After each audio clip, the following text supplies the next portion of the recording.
Ria malala misaotra an'Andriamanitra indray isika amin'ny ity androany ity satria afaka hanomboka amin'ny fianarana ny tenin'Andriamanitra.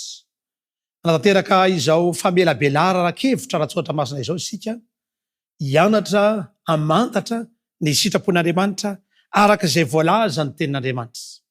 Ny lohahevitra izay iarahantsika mianatra sy mamakafaka eto mandritra ny andro maromaro dia lay teny lehibe manao hoe ho avy indray Kristy. Izany lohahevitra lehibe izany no iarahantsika mianatra eto, iarahantsika mandinika, iarahantsika mamantatra.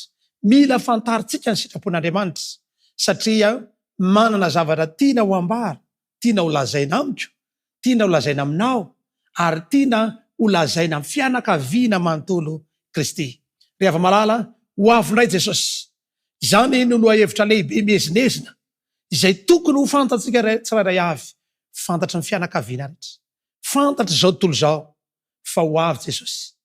Tsy ho avy amin'izy mbola zazakely araka ny fahalalantsika azy hatramin'izay fa mampanjaka ny mpanjaka, tompony tompo, ho avy indray, tsy ho ela intsony dia ho avy Jesosy. Koa manasa anao sy ny ankonanao, manasa ny fianakaviana rehetra tao amin'ny namana, tao amin'ny fianakaviana mpiara-miasa mba hiazakazaka hiara-iaino izao fandahana izao, hijery izao fandahana izao, hiaraka hanaraka izao fandahana izao mba azonao miomana rehefa ho avy Kristy eny amin'ireo lanitra. Dia tsy ho diso anjara amin'izany ianao sy ny fianakavianao ary hitsena ampifaliana an Jesosy eny amin'ireo lanitra isika. Izaho anisan'izany, ianao izay manaraka izao fandahana izao, tsy ho diso anjara hifampitatana isika rehefa ho avy mitompo eny amin'ireo lanitra. Koa manasa antsika rehetra hiara hivavaka mialohan'ny hanomboantsika izao fandarana izao. Hivavaka isika.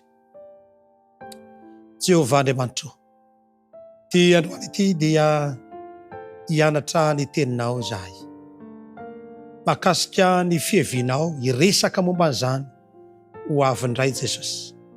Tompo malalo, aoka hitoetra ao am-ponahy izany ary esoro ny toe-javatra rehetra manelingelina anay tsy hahafahanay mifikitra eo aminao. Ary ankehitriny raha hiain'ny teninao eto izahay dia aoka ho azonay antoka Tompo fa ianao no mampita izany afa-pamonjena izany aminay. Aminaran'i Jesosy no anonona mivavaka. Amen.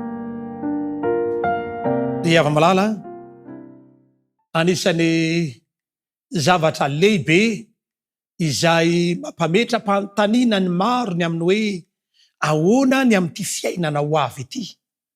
Inona ny zavatra mety hitranga, inona ny zavatra mbola mety hiseho ary inona ny fanantenana azo raisina. Tsy misy afa-tsy ny hoe ho avy indray Kristy. Izany no lohahevitra izay resahantsika ny amin'izao fiainana izao no anatenantsika ny Kristy dia mahantra indrindra na samy olona isika hoy ny tenin'Andriamanitra. Amin'izao taonjato faha 120 izao dia velom-panontaniana ny maro ary mametra-panontaniana ny amin'ny hoe inona no fonosiny ho avy, inona no hitranga rahampitso, inona no hiseho ao aoriana ny toe-javatra rehetra. Raha mahita ny toe-javatra mitranga maneran-tany isika dia lasa mifisainana, lasa ny eritreritra, horohorontany ary, tondra-drano atsy, doro-tanety, doro-ala, aitrano, manerana ny faritra rehetra dia ahitana loza mitatao, mifantrana etsy an-daniny hoy ny tenin'Andriamanitra. Rehefa mitranga izany zavatra izany dia andrandrao ny masonareo fa efa akaiky fanavotana anareo. Izy fahoriana amin'ny tany maro samihafa. Izany rehetra izany dia mieloha fiaviany Tompo. Ry ava-malala, tsy aritra intsony izao tany izao fa ny zavatra misy dia ny mifikitra amin'Andriamanitra. Izany ny vahaolana tsara indrindra. Aiza ho aiza amin'ny tantarany tany ary no misy atsika ankehitriny. Miezaka mandinika ny olona, amantatra tia halala hoe inona ny vaovao farany maneran-tany ankehitriny, inona ny trangan-javatra miseho maneran-tany ankehitriny, ary manaraka vaovao amin'ny gazety, fandarana fahitalavitra, amin'ny radio, onjam-peo maro samihafa mba hanarahana izany vaovao izany satria tia hafantatra ny marina ny olona, tia hafantatra ny amin'ny farany ny olona tsy misy afa-tsy ny baiboly nefa tenin'Andriamanitra ihany. Zay ihany no fanantenana azo antoka amin'ny mahalala, afaka mahafantatra ary miresaka amintsika ny amin'ny ho avy. Ao anatin'ny 30 taona faran'izay dia mikaroka sy liana fatratra ny olona, tia mantatra ny zava-misy hoe inona marina ny ampitso, inona ny iseho ao aoriana, ary tia fantatra ny zavatra mitranga ary vokatra izany toe-javatra izany, dia mandeha any amin'ireto ilaza azy ho mahay ny ampitso ny olombelona. Ireo mpanao azy ao tsy rindavatra dia miezaka amantatra hoe inona zavatra mitranga mba tia fantatra ny zavatra iseho, any ka dia latsaka ao anatin'ny fandriky ny devoly. Izao nefa misy zavatra mahaliana sy mahatalanjona ato amin'ny tenin'Andriamanitra, ary izay no hitarihana antsika mba handinika ny tenin'Andriamanitra. Zay hoy ny baiboly manao hoe dinionareo ny soratra masina satria ataonareo fa ao aminy no anahana fiainana, ary reny manambara. Jaona 5:7-30. Jaona 5:7-30. Dinionareo ny soratra masina. Manasa atsika mba handinika ny tenin'Andriamanitra. Izay no anasana atsika isakarivo, isanandro, isam-potoana, na maraina, eny na alina ko azy, andinika ny tenin'Andriamanitra. Andao anokana fotoana andinihana izao tenin'Andriamanitra izao, satria efa atombotra ny andro, ary ireny no manambara ny marina rehetra. Hoy ny tenin'Andriamanitra ao amin'ny filazantsara ny Jaona 5:20, ny 9:20, Jaona 5:20, 9:20. Dia hoy ny tenin'Andriamanitra, manamasina azy amin'ny fahamarinana, fa ny teninao no fahamarinana. Manamasina azy asian'Andriamanitra, mifikitra amin'ny tenin'Andriamanitra isika, manamasina an'Andriamanitra isika amin'ny alalan'ny fandinihana ny tenin'Andriamanitra, satria atombotra ny fotoana. Kely sisa ny fotoana dia ho avy eny amin'irao lanitra Kristy. Ary ny fantaniana lehibe mipetraka ao anatin'ny saiko sy ao anatin'ny sainao dia hoe aiza ho aiza ny zavatra hitranga, aiza ho aiza mitantara isika raha oviana zany fiavian'i Kristy izany. Ankehitriny dia ireo atoko-pivavahana maro, 3 matanjaka lehibe eto ambony tany: ny kristianisma, ny jodaisma, ny silamo, dia samy mino fa isy loza lehibe hitranga mamarana ny tantarany tany milohan' zany fiavian'i Kristy izany. Resy lahatra ny amin'izany ny maro anisy, resy lahatra ny olona. Raha mijery ny soratra masina tsika dia misy faminaniana 700 voasoratra ato amin'ny baiboly, ary 900 isanjaton'izy ireo efa tanteraka. Ny 10 isanjato zany no sisa eo andalam-pahatanterahana. Ankehitriny nefa raha mijery ny zava-misy tsika dia efa manomboka mitranga tsy kelikely reny toe-javatra ireny, efa metanteraka izany. Ka raha anontany ho avy isika, raha tia halala ny ampitso ianao, dia izao aza mandeha tsy aza mandeha roa, fa andao andeha ao amin'Andriamanitra. Ao amin'Andriamanitra ihany no ahitana azy. Hoy ny voalazan'ny tenin'Andriamanitra ao amin'ny Isaia 5:20. Isaia 5:20 dia ny 9:1. Hoy ny tenin'Andriamanitra, izao no lazainy Jehova, ny iray masiny Israely, ny amin'ny zavatra ho avy dia anontany ho avy. Tia ava malala, tia halala ny ho avy ve ianao? Tia fantatra ny ampitso ve ianao? Hoy ny tenin'Andriamanitra ao amin'ny Isaia, ny amin'ny zavatra ho avy dia anontany ho avy. Andao anontany an'Andriamanitra tsika hoe raha oviana no ho avy Jesosy, raha oviana ny fahataperana izao tontolo izao, anontanio an'Andriamanitra. Ary izay no mahatonga ny tenin'Andriamanitra milaza ao amin'ny Isaia 9:7. Isaia 9:7 dia ny 9:7 sy ny 10. Isaia 9:7, ny 9:7 sy ny 10. Hoy ny tenin'Andriamanitra, tsarovy ny zavatra izay efa lasa ela, fa izao no Jehovah Andriamanitra ka tsy misy hafa, izao no Andriamanitra ka tsy misy taka, izay manambara ny farany hatramin'ny voalohany ary manambara hatramin'ny ela izay tsy mbola natao akory. Izany ny Jehovah Andriamanitsika. Ozy ny tenin'Andriamanitra hoe ny amin'ny zavatra ho avy dia anontany ho ahy. Raha te halalany ho avy isika, ny Andriamanitra ny mahalala azy. Satria ny farany dia hatramin'ny voalohany dia efa fantatr'Andriamanitra. Ary efa nambara n'Andriamanitra avokoa na ny mbola tsy natao azy dia efa nambarany amin'ny tenin'Andriamanitra. Ary izay no ilayntsika ny amin'ny fandinihana ny tenin'Andriamanitra araka ny voalaza tao amin'ny Jaona 5:9-10 teo manao hoe dinihonareo soratra masina.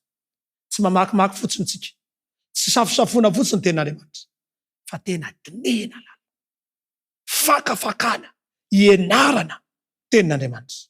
Ry hava-malala, miantso anao, miantso ny ankonana rehetra, miantso ny fianakaviana rehetra, andao andinika ny tenin'Andriamanitra isika. Fa ato amin'ny tenin'Andriamanitra ihany no amantarantsika ny farany. Ao amin'ny tenin'Andriamanitra ny malala ny amin'ny fotoana ho avy, ny lasa, ny ankehitriny. Ary hoy ny tenin'Andriamanitra ao amin'ny Amosa 7:7.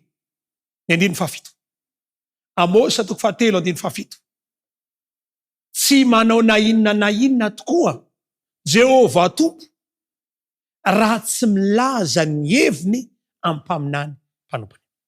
Mialohan'ny ambaran'Andriamanitra ny tantarany tany ka anoloan'Andriamanitra vaovao indray mialohan'ny hiavian'i Kristy eny amin'ny raon'anitra dia tsy manao na inona Jehovah. Raha tsy efa mahafantatra ianao, mahafantatra ny fianakaviana, mahafantatra ny olona rehetra, mila mahafantatra isika. Ary izay no mahatonga mampita izao tenin'Andriamanitra izao amintsika. Izay no mahatonga mahazava-dehibe ny fianarantsika ny tenin'Andriamanitra. Ozy ny tenin'Andriamanitra ny filazantsara fa hotoriana amin'izao tontolo izao, ny filazantsara ny fanjakana fa avolombelo ny firenena rehetra fa ho tonga amin'ny farany. Tsy maintsy mahalala ianao, mahafantatra isika mialohan'ny amaranan'Andriamanitra tantarany tany. Ry hava-malala, ankehitriny fantatr'Andriamanitra ny ho avy, eo am-pelantanan'Andriamanitra ny ho aviko sy ny ho avinao, ny ho avin'ity planeta tany ity, ny ho avitsika manontolo. Fantatr'Andriamanitra izany, ka noho izany dia mila mitodika amin'Andriamanitra isika. Ozy ny tenin'Andriamanitra ao amin'ny Petera 2:1-7. Petera 2:1 dia ny 9-7 dia ozy izy ny tenin'Andriamanitra. Petera 2:1 dia manomboka eo amin'ny 9-7. Faky ny teny vakina amin'an'i Jesosy. Ary manana ny teny faminaniana atao mahafiorina kokoa isika. Koa raha mandinika izany ianareo dia manao ny tsara. Fa toy ny jiro mahazava amin'ny fotoana maizimaizina izany, mandra-pahazava ny andro, ka dia miposaka ao aminareo ny fitarikandro. Raha mandinika izany ianareo dia manao ny tsara. Manana ity tenin'Andriamanitra ity isika. Izay tokony ho ianarana, tokony ho dinihana. Ary izany no antso izay tokony ho averimerina amintsika tsirairay avy. Aoka handinika ny tenin'Andriamanitra. Fa toy ny jiro mahazava amin'ny fitoerana maizimaizina, mety misy mbola aizina tsy fantatrao, mety misy fahamarinana tsy fantatrao, fa ny tenin'Andriamanitra dia manaisitra an'izany, manala an'izany. Ary ilayntsika, ilaiko, ilainao izany tenin'Andriamanitra. Satria hoy ny tenin'Andriamanitra ao amin'ny Salamo 100:100, Salamo 100:100 dia mazava ny tenin'Andriamanitra izay miresaka amintsika eo amin'ny 5:5 dia ozy izy ny tenin'Andriamanitra. Salamo 100:100 fanilo ny tongotro sy fahazavan'ny lalako ny teninao. Tenin'Andriamanitra dia fanilo manazava ny lalantsika, mitondra antsika ho any amin'ny fahamarinana, ho an'ny fahalalana.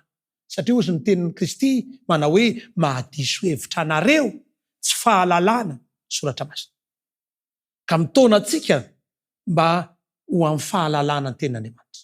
Tsy afaka mialatsiny mihitsika hoe ka zany etsy nalala zany etsy na ny soratra masina ka tapoamiko zany zavatra any tokony tsy ometsiny tsy ariava hoy Kristy manao hoe mahadiso hevitra anareo tsy fahalalana soratra masina. Mila mianatra ny tenin'Andriamanitra isika satria fanilo manazava ny diatsika, ny lalakombatsika dia ny tenin'Andriamanitra ny manazava zany. Tenin'Andriamanitra mitary-dalana antsika ho amin'izany ka ilaitsika izany mianatra ny tenin'Andriamanitra. Ary lohahevitra lehibe izay tokony mba handanitsika fotoana dia ny fandiniana izany tenin'Andriamanitra izany. Dia hoy ny 130 Salamo 130 dia hoy nivaky ny tena Jesosy, mitondra fahazavana ny famoahana ny hevitry ny teninao, manome fahalalana ny kely saina. Tenin'Andriamanitra zany dia manome fahalalana. Mety kelikely saina ianao, kelikely fahalalana ianao, tsy ampy fahalalana ianao, mety dotodoto ny fisainanao, fa rehefa mandinika ny tenin'Andriamanitra, rehefa malala, rehefa mandinika ny tenin'Andriamanitra isika dia misokatra izany toe-javatra izany. Ary zay no ilaitsika mifikitra amin'ny tenin'Andriamanitra satria mampitombo fahalalana ny kely saina. Raha mpianatra ianao mety tsy dia tena lahalavitra loatra amin'ny fianarana, mandinihy ny tenin'Andriamanitra. Raha mpiasa ianao te ho tafavoaka ve eo anao misehatra asa izay misy anao, dia nio ny tenin'Andriamanitra. Fa raha mandinika ny tenin'Andriamanitra dia hitondra fitahiana ho anao ny tenin'Andriamanitra. Ary zay zavatra izay indrindra no mahazava-dehibe ilay fianarana ny tenin'Andriamanitra. Ka tsy tokony ataontsika ambanin-javatra zany ny fandinihana ny tenin'Andriamanitra tahaka an'izao. Hoy ny tenin'Andriamanitra ao amin'ny Deutéronomie 20.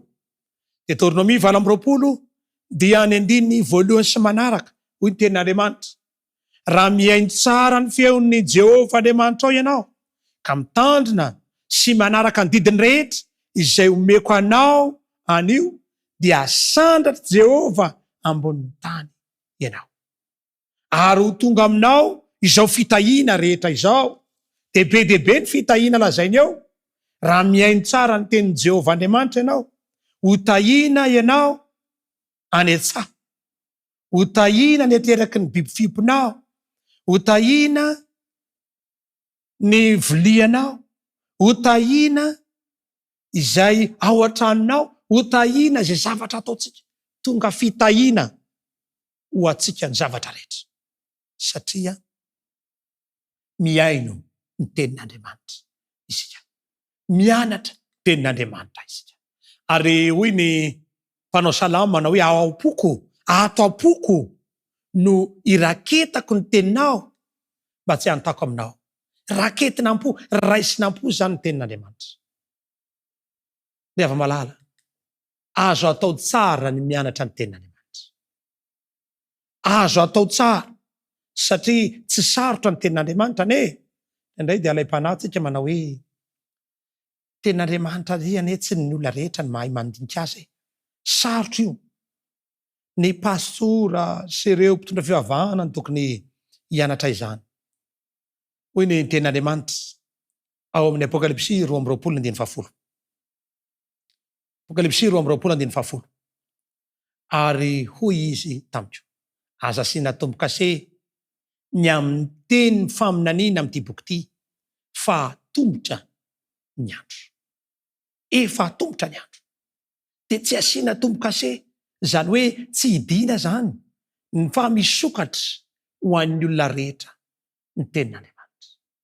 Ary mora azo tsara ny mamaky azy, ny mandinika azy, ka izay ny mahazava-dehibe ny ianarantsika tenin'Andriamanitra. Izay andaniny zany nefa ny devoly dia tsy faly. Ampiasai ny fomba rehetra mba hahatonga anao tsy ho lina amin'ny tenin'Andriamanitra. Etsy andaniny zany nefa Kristy dia miaro anao koa, arovany mba ho tonga amin'ny fianarana ny tenin'Andriamanitra. Ho ankehitriny dia milaza izao teny zao Andriamanitra Apokalipsy 1:7. Sambatra izay mamaky sy miaino ny teny faminaniana amin'ity boky ity, satria efa atombotra ny andro, efa kely ny fotoana, dia ilaina ny fianarana ny tenin'Andriamanitra.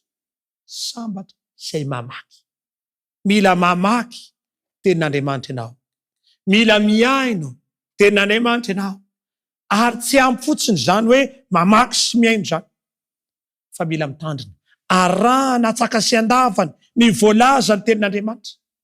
Inona no resahany, inona no ambarany, dia arao zany. Izay no tokony ataontsika, tandremana fatsana, raisinam-po, satria izany ny antony nahatongavan'i Kristy teto an-tany. Hanafaka atsika ao amin'ny aiziny tsy fahalalana, ary tonga teo amin'ny hazo fijaliana Kristy, maty tamin'ny hazo fijaliana mba hanaisotra ny otatsika rehetra. Tsy nijanona teo nefa, fa niakatra any an-danitra izy. Ary ankehitriny eo akavahan'Andriamanitra tsy tompanao ny lanitra sy ny tany, dia ho avy indray tsara vela sy ny maty, ary efa andalana Kristy ankehitriny, efa andalana ho avy izy. Hoy izy ny tenin'Andriamanitra Apokalipsy 1:7, indro avy amin'ny raony izy, ary ny maso rehetra ahita azy. Ho avy indray Kristy rehefa malala, ho avy eny amin'ny raony lanitra Kristy, hamarana isa-tantarany tany, fahoriana, fijaliana, iainantsika eto amin'ity tany ity, fanova fiainana vaovao miaraka amin'ny Kristy. Tsy ho planeta kamboty intsony ny planetantsika, tsy ho planeta feno fahoriana sy fijaliana intsony ty planetantsika ity, tsy ho foronina ho feno fijaliana isika, fa iaina amin'ny fiainana tsy misy aretana, tsy misy ranomaso, tsy misy alahelo na fitarahina, fa efa lasa ny zavatra taloha. Hanome hery atsika Kristy, hananatsika fanantenana vaovao indray, satria fanantenana ny amin'ny fanjakana vaovao izay ho ahodin'Andriamanitra. Hoy ny Apokalipsy 1:10, ny mpanjakany zao tontolo zao dia efa lasa ny tompontsika, fanjakany zao tontolo zao dia efa lasa ny tompontsika, ary izy no anjaka mandrakizay mandrakizay. Kristy ho avy eny amin'ireo lanitra. Izany no fanantenana faratampony nomen'ny Baiboly atsika. Ho avy indray Kristy, fanantenana tokony iorina ao amin'ny tokantrano tsirairay avy.